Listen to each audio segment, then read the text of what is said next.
Now this is Anolis Valencienni, or the Jamaican Twig Anole. These are by far one of the more uncommon anoles in the USA and even globally. Now I am working with this species, now let's go on that journey.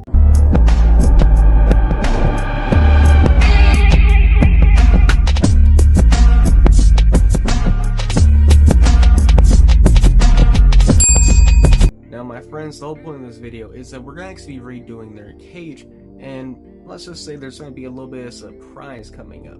So, let's get into it. Now this is the Anolis Valencienni, or the Jamaican Twig Anole enclosure. By no means is it exactly horrible, but in my opinion it is subpar and I can do a lot better. So that's what we're about to do. As you see, we have coverage at the bottom, a bunch of thinner and medium-sized sticks all around, and there's the male. Now this species is pretty interesting to look at. One, they try to blend in and be a twig, and they have kind of this yellow coloration with this beige color and these blacks all over. Not to mention their pink dewlap. Let's go put them in a deli cup and get the female now. Now the females of the species look basically just like the males, but they are smaller and have actually less pink on their dewlap and tend to basically be a bit more round versus lengthy. Now as you see, I've removed 90% of what was in the enclosure, and there is obviously a big blank spot on that wall. Now this is what's gonna go there. Let's go figure out how I made this winky face. Minus cutting up the foam, because this is a somewhat decent example of that concept and idea. Only thing is that, as you know, in Texas it's been brutally freezing and snowing for like a week now, and well, I cut it all outside, and you're not gonna get a camera footage like this, guys. It's so cold, it's unentertaining. So just grab your foam. You can get it at Home Depot, Lowe's, really anywhere, or online. Cut it up into the shapes you want. I like to cut down on the sides and up the roof to give it a rough texture. This one had a heat gun applied to it, so there's a lot more of a rough edge. This one's gonna probably get concreted all up tonight. But the rest of this part is all related to doing the concrete part, which is pretty interesting if you ask me. Let's go to that now. You, my friends, are getting to watch a grown man mortar mix in a red little cup, and with a sport. How odd. But with your first layer, you want to try to keep it more of a water wet consistently, so when it goes over on top of your foam, and it kind of seeps into the little cracks and kind of covers it, making your first layer. The angel herself in the corner. But when you start painting, you just want to make sure you get the entire top layer so it kind of sinks in on its own. But also don't be afraid to get inside those cracks that you're seeing just about now, and then moving it to make sure you get every part of it. Now approximately this whole process took about 8 minutes to get the entire coat on, but a couple hours to dry.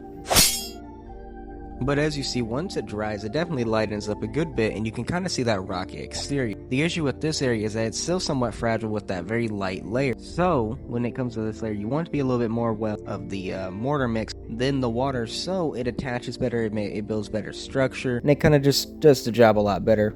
Then once it dries, I put the cork too on top of it, and then I start getting a more harder, consistent layer of the mortar mix and plopping around there, creating a attachment, if you would, to it. Then once it hardens, it should be pretty good to just start moving around, but we're not done yet. Subtle foreshadowing!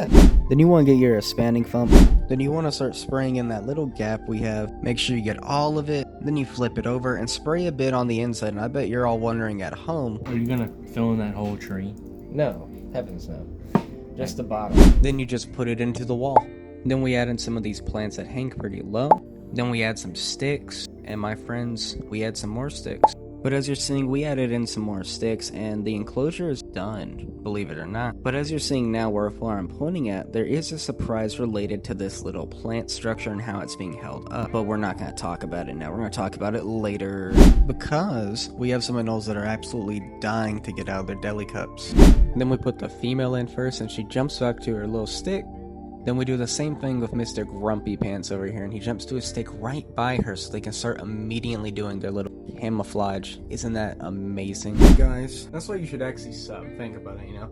Post a video every week, Monday.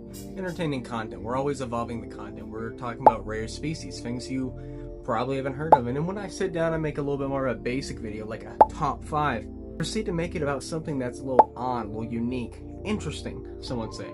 So that's why you need to sub. And share with your friends. Leave a like, drop a comment. Don't worry, we're about to go talk about the stuff, the fun stuff. Back to the actual video itself. And now you got to see how that enclosure got made. put the animals back and learn a little bit about the animals on the way. But I've been mentioning a surprise this entire video.